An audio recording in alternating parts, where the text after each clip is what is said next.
Today, we recap the Royals series, see what's happening down on the farm, and preview the upcoming series against the Cardinals. You're listening to the Bucko Banter podcast, brought to you by the Just Baseball Media Network. Cue the music.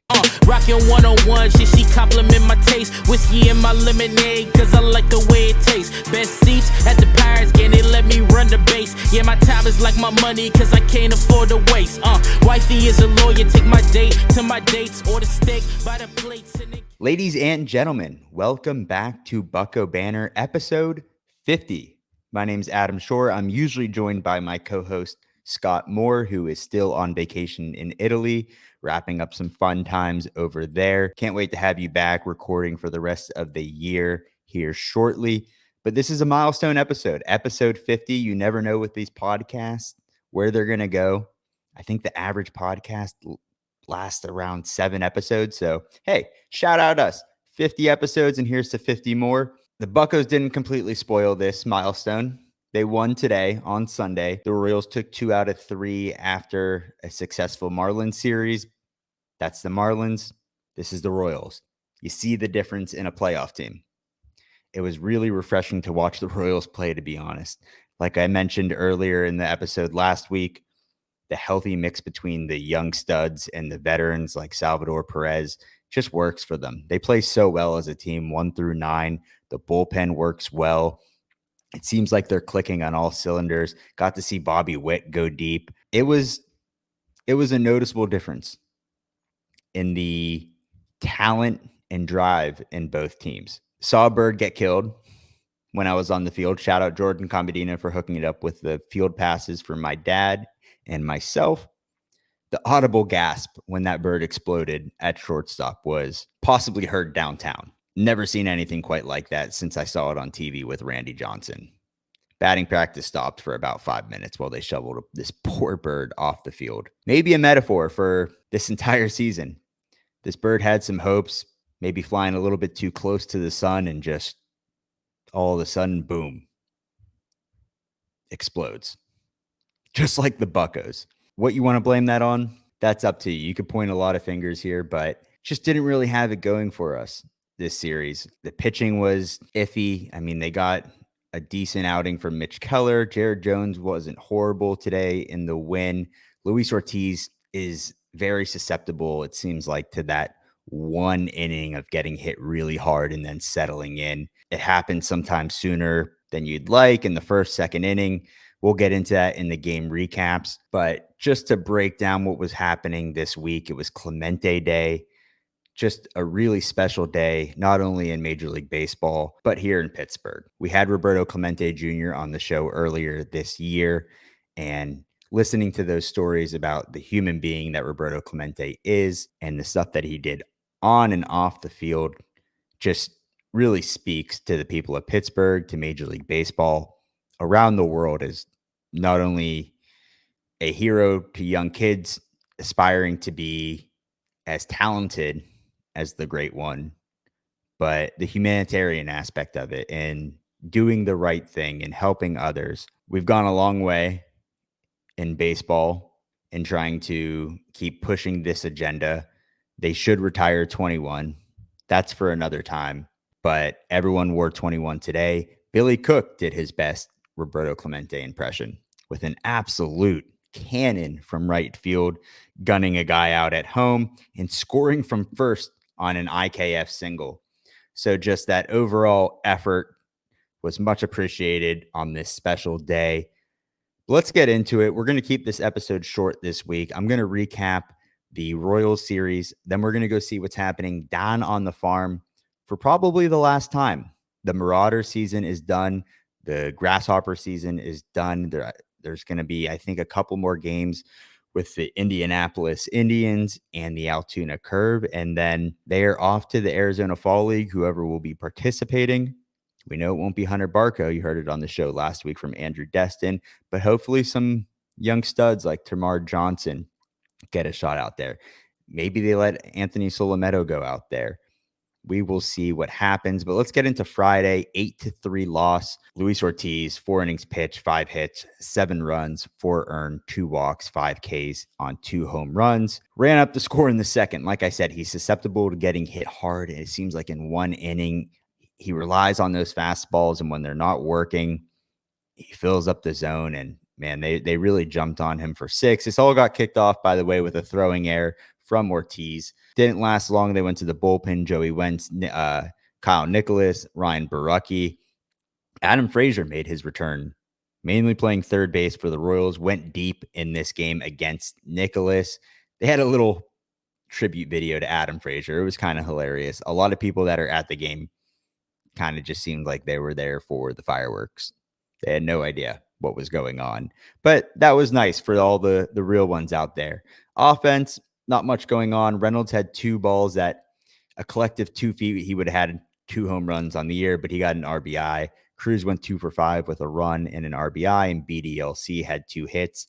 As a team, 3 for 11 with runners in scoring position, 10 runners left on base, 14 strikeouts, and 3 walks. Those 3 runs, it's almost like it makes it look better than it is. And I know it's only 3 runs and the final score is 8-3, but the offense didn't really do anything until the 9th inning where they strung together a couple of hits. Just an overall poor performance, which brought us into Saturday. Another L, 5-1. Keller, 6 innings pitched, 4 hits, 4 runs, 3 earned, 1 walk, 6 strikeouts. Gave up a home run, as I mentioned earlier, to Bobby Witt Jr. in the first inning. He had 11 whiffs on the day, a 3.87 ERA. Very healthy mix of Mitch Keller in this game. Went to the 4-seam 26% of the time, sinker 16% of the time, curve 15, sweeper 14, slider 12, cutter 11, change. Safe to say he was trying a little bit of everything to keep these guys off balance. It worked. It didn't work. He got through 6 innings like Mitch Keller does. We went to the bullpen. You had Majinski, Jalen Beeks, and David Bednar, who again struggled. 1 inning pitch, 3 walks, 1 K. His ERA is now at 5.98. Go read that Andrew Destin article. He shouted it out on the last episode, which if you haven't listened, that was an awesome conversation with Andrew. Go check it out. He's just doing too much. It's going to take a full off season of confidence, hammering the mechanics, getting back to that mentality that he was in when he was in those all-star seasons. My confidence in it is not very high, but I do think the stuff is still there. So hopefully this offseason does. It's going to be a much needed offseason for David Bednar. Let's just say that. As a team in this one, 13 strikeouts. Again, not great. 5 walks, 2 for 9 runners in scoring position, 13 guys left on base. Just simple things that led to additional runs. He could have had an inning ending double play. Nicky G made an error on just something that was tailor-made, usually makes that play. Reynolds dropped the ball in the outfield, made up for it on a cannon to second base to get the force out, but got to catch that ball. Kind of just caps up a poor defensive season for him in left field. Jared Triolo had an error. Michael Wacha generated 7 whiffs on his changeup, which if you listen to our last episode and we broke down Michael Wacha, the changeup is nasty. He had 18 whiffs total. Michael Wacha. I haven't looked at the total numbers on whiffs, what he's generating this year, but 18 seems like a lot for Michael Wacha. But Sunday, the Pirates avoided the sweep 4-3. Jared Jones, 4 innings pitched, 6 hits, 2 earned, 3 walks, 5 Ks, 8 whiffs, 48% 4-seam usage, only 3 whiffs on the fastball. Went to the fastball a lot, which caused a little bit of issues for him. He had an error on a pickoff, 61 strikes on 97 pitches. Bullpen of Majinski, Holderman, who gave up 2 walks, Dennis Santana, and Bednar. Offense, IKF, 3 for 5, 2 runs, 1 RBI, and then Reynolds, Tellez, and Nicky G all collected an RBI. As a team, 10 Ks, 6 walks, 0 for 7 runners in scoring position. They won this game. I'll tell you, when I was watching it, I had Red Zone on and I had the Buccos on, and I was very prepared for them to lose, even when they were up 4-3 in like the 6th, 7th inning. 9 left on base. Chapman came in, closed it out. He's been solid this year, other than the classic Chapman meltdowns. Overall, he has been probably the only solid offseason move that the Pirates made. And as I mentioned, Billy Cook did his best Clemente impression. He had a decent day. He was considered a 3-star guy of the game. He had a hit, double play from the outfield where he gunned a runner, tagging from third, and scored on an IKF single from first base. The Royals are a good team. The Pirates have their holes. There's still a lot of promising things. Cruz seems to be getting more comfortable in the outfield. He had one blunder today, I believe, but other than that, he seems to be getting a little bit more acclimated with the space. Brian Reynolds was seen taking ground balls before one of the games this series. When he was asked about it, I believe it was Kevin Gorman, he kind of just chalked it up to staying sharp, getting a little bit different view on a ground ball, keeping the hands going, but maybe that's a sign of the future. Who knows? Overall, couldn't get it done. You'd think when you had Mitch Keller and Jared Jones lined up, if you were able to sneak away game one or at least stay competitive, you give yourself a good chance.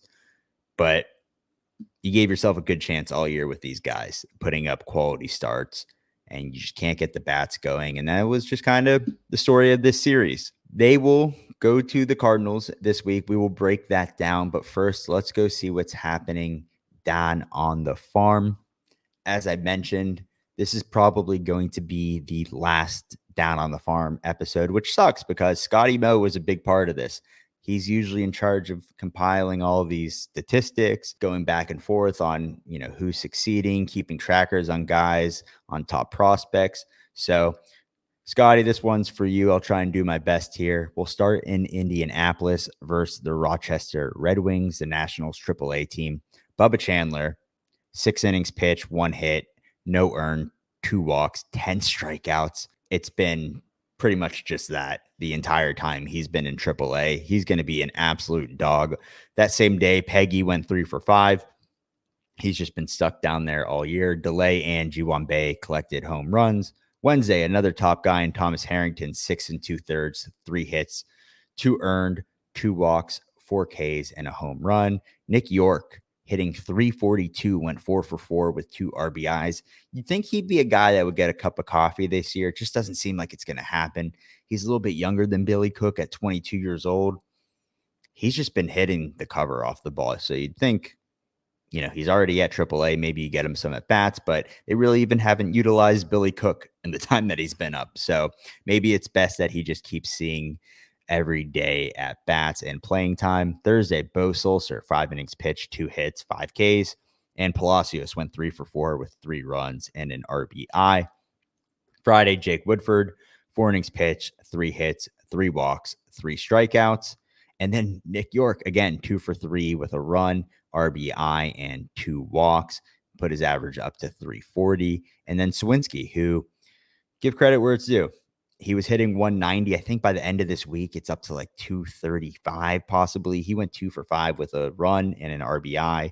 Saturday, Luis Cessa, 5 1/3, 5 hits, 3 earned, no walks, 5 Ks. Palacios, again, 3 for 4, 3 RBIs, and a home run. His average is going to finish around 283. And then Sunday, today, Mike Burrows, 3 2/3, 3 hits, 1 earned, 1 walk, 4 Ks, and Jack Sawinski, 1 for 3, 1 run, 2 RBIs, hitting .234. Let's go down to Altoona versus the Richmond Flying Squirrels, the AA affiliate for the Giants. Tuesday, Po Yu Shen, 3 innings pitched, 5 hits, 2 runs, no earned, 4 Ks. JC Flowers came in relief for 3 innings, gave up 2 walks and 2 strikeouts. And then Sammy Siani continued to hit 2 for 4. Jace Bowen has really picked it up, 2 for 4 with an RBI. Termar 0 for 4 with 4 strikeouts on Tuesday. Wednesday, Dominic Parachi, 5 innings pitched, 7 hits, 2 earned, 1 walk, 7 strikeouts. Andy Rodriguez getting some playing time down there in Altoona, 1 for 5 with a run and a double. He struck out twice. Kervin Pichardo, 2 for 4, and Sung Shea Chang, 3 for 4, 3 runs, 3 RBIs. Thursday, Emmanuel Chapman went 3 innings, 2 hits, 2 Ks. Matt Frazier, 2 for 2, 2 runs with a home run. And then Termarr Johnson started to pick it up for the rest of the week, went 1 for 3 with a run, 2 RBIs, opposite field single.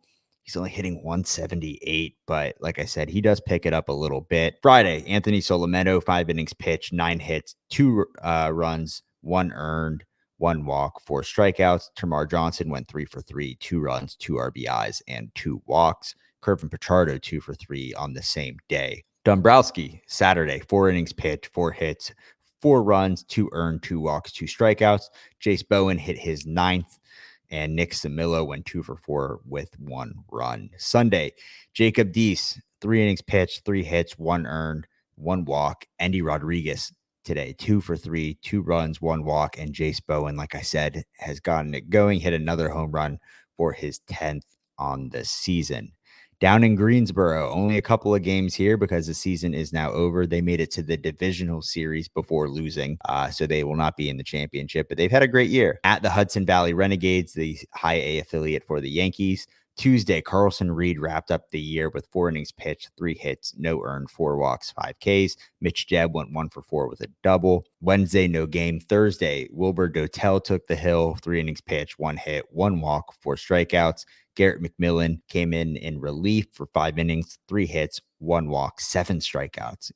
Good outing for Garrett. Sean Ross had 3 walks, and then Jebb and Brannigan all collected an RBI. Friday, game 3. This is the game they lost the series to. Michael Kennedy went 2 2/3, 3 hits, 1 earned, 2 walks, 3 strikeouts. Lonnie White Jr. went 2 for 4 with an RBI, which wraps up the season for Greensboro. And then Bradenton didn't play this week. The season's over. Not a great one down there in low A. 25-40.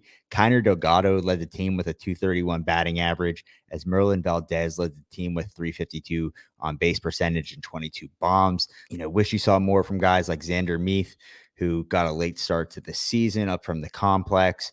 Some of the draft picks. You wish Shalen Polanco did a little bit better in his first professional year, but also some promising prospects and some guys that graduated like Carlson Reed and Michael Kennedy. So some really good stuff there. And then that brings us to the minor league player of the week. It's Bubba Chandler. I mean, how could it not be? 6 innings pitched, 1 hit, no earned, 2 walks, 10 strikeouts, 1.59 ERA. He's a dog. You're going to see him in Pittsburgh next year. I discussed it with Destin. It's special. He's one of the best pitching prospects in baseball. I think this is somebody who could potentially make the opening day roster out of spring training if things go his way. Now there's precedent for it with the Pirates, with Jared Jones and the success that he's seen this year. And Bubba Chandler is much more of a prospect than Jared Jones ever was in the Pirates system. So congratulations to the minor league player of the week, Bubba Chandler. As I mentioned earlier, the guys go to St. Louis this week. They'll then finish off the week in Cincinnati, come back for a series against the Brewers, and then they are off to New York to finish out the year. I'm excited for this Cardinals series. This next couple weeks would mean a lot, and it would be really exciting if the Pirates were in it with all the NL Central matchups to close out the year. And then, of course, playing the Yankees on the road is always fun, but just got to play some good baseball, and you can always expect that from the Cardinals when they play the Pirates. The Cardinals this year are 74-75 after getting off to a terrible start. They've really had a weird transition period with Marmol losing Yadier Molina, Wainwright. So it seems like they're starting to find their ground a little bit, but they're 7.5 back from the wild card right now. They're third in the Central. They're 12 games out of first place. So they could make a late push, but I doubt it. Monday, you're going to see Paul Skeens versus Andre Palante, the 6', 215, 25-year-old from UC Irvine. He's 6-8 on the year, 4.13 ERA, and 102 1/3 pitch, 77 strikes. Really unique delivery. Reaches back, holds the ball back for a decent amount of time before coming over the top with an arsenal of 4 pitches, 4-seam, sinker, slider, curveball, 51% 4-seam. The batting average on it is 251. There's not much movement. So a lot of the home runs that have been hit off of him this year have been middle up in the zone, very flat. The sinker, 20% usage, sits around 95 miles per hour. Batting average is 247. And then the slider and the curve are the secondary pitches that he doesn't throw that often. The batting average on the slider is 292 and the curveball is 183. A lot of ground balls this game. That's where he's going to live. He's in the 98th percentile in ground ball rate, 96th percentile in barrel rate. So I feel like I'm saying this all the time, but you can get a lot of soft contact. The EVs are very low on him. He's not going to strike out a lot of guys. He has a decent walk rate. So sometimes he'll lose the zone a little bit, but he's really going to hammer it with that four seam and that sinker. He tends to get jumped on a little bit early. He has a 4.24 ERA in the first 1 through 3 innings of his starts, where he can give up a couple runs. So maybe the key here is jumping on that fastball in the first couple of innings, getting guys on base. The splits, first righties 268, 351, 410, and then versus lefties 230, 308, 294. Reverse splits here. Whether or not they play that matchup accordingly, who knows, but very interesting from Palante. Like I said, you're going to see Paul Skeens, who has pitched very well against the Cardinals this year. If you don't remember, they gave him that standing ovation earlier when he was no-hitting them.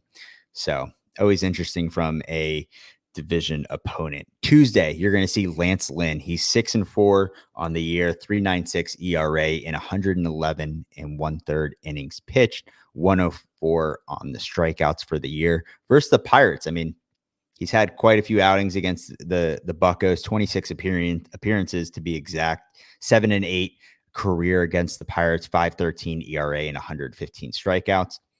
Fastball, fastball, fastball. That's what you're going to see from Lance Lynn. It's been the story his whole career. It seems pretty simple, but he never makes it simple, especially for the Pirates. He's still productive on all 3 fastballs that he throws. He has a really good fastball run value, meaning he's able to get outs with that four-seam cutter and sinker. As the saying goes, you got to elevate to celebrate here. Not a lot of ground balls. Hitters are finding a really good launch angle and the sweet spot against Lynn. So if you're able to drive the ball into the gaps, maybe you're able to run into one here and get some home runs and potentially, a higher slugging percentage against Lynn. Splits versus lefties, 263, 347, 439 versus righties, 234, 284, 364. This is where you definitely will see our lefty lineup. Shelton's going to play the matchups here. Wednesday, Sonny Gray, another veteran, 13-9 on the year, 3.75 ERA and 162 2/3 innings pitched. He has 195 strikeouts on the year. This year for the Buccos, if you don't recall, he dominated. 7 innings pitched, 4 hits, 1 earned, 1 walk, 9 strikeouts. He lives with the breaking ball, man. He knows how to spin it. 95th percentile in breaking ball run value. He's got a high strikeout rate this year in the 91st percentile, low walk rate, a lot of whiffs, a lot of chase. He pretty much uses everything in the arsenal. You got a four seam, a sweeper, cutter, sinker, curve, and change. And not one is thrown that much more over the other. He's going to sit around 92, 93, but he keeps you off balance. He could spike a curveball out in the plate that's going to make you look funny. He's, like I said, he's going to get a lot of chase. A lot of the fastballs are going to work in the zone with the sinker and the four seam. High whiff percentage on the off-speed pitches. Can use most of them as a put away pitch, which helps keep guys off balance. And then the four seam is going to stay up in the zone 92, 93, which is where he can get hit hard at. So if he's off his game, you see the fastball up, that's where a lot of the success for the Pirates is going to be. But that's assuming that he doesn't get ahead in counts early. Versus lefties, 247, 304, 462. And then versus righties, he's been unbelievable. 199, 239, 338. The Cardinals have not announced a pitcher for Thursday, but based on how their rotation has gone, Erick Fedde is probably going to take the hill. A right-handed pitcher who's 8-9 on the year, 3.45 ERA, and 164 1/3 innings pitched, 141 strikeouts for Fedde. Arsenal, cutter, sinker, sweeper, change. He has a four seam that he uses less than 1% of the time, but really it's the cutter and the sinker here. Gets it in. The cutter gets it in on the hands of lefties. The sinker, batting average of 253, sits around 93 miles per hour. Overall pitching run value, he's just been productive overall in that matter, 88th percentile and able to generate outs. on pretty much any of his pitches. Fastball seems to be the put away pitch, but again, it's been a healthy mix of just about everything here. Versus lefties, 224, 295, 407, and then versus righties, 243, 292, 361. Like I said, this is going to be a good series. I mean, you're going to have Skeens going, you're going to have Falter, you're going to have Ortiz again at the end of the series. That's going to take us through Thursday, and then you'll see us on Wednesday night. We're going to record with Josh from Bridge to Bucktober. So we're looking forward to having him on the show as well to get maybe a little bit different perspective on the Pirates season and how they're closing things out. Let's wrap this episode up. Wasn't, they swept the Marlins, a bad team, and then they got the business handed to them by a good team. We had some success, not much this week overall, but let's start with pitcher of the week. It has to go to Bailey Falter. There was a couple of other decent outings. I pretty much had my mind made up on this after his outing against the Marlins on Wednesday.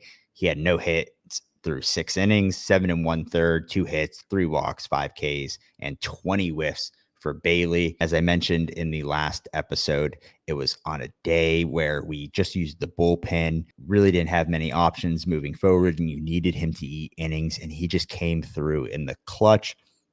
And we got the win on that day as well. So Bailey Falter is your pitcher of the week.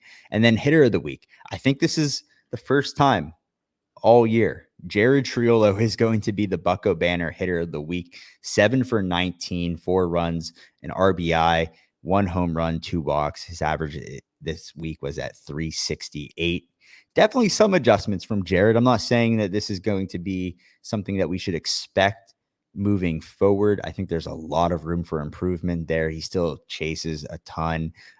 The approach can be iffy at some times, but he has been elevating the ball a lot more towards the end of the year. So, the glove's going to be there for Jared. He's filled in pretty well for Key Bryan in his absence at third base. Nice to see him get some love here at the plate.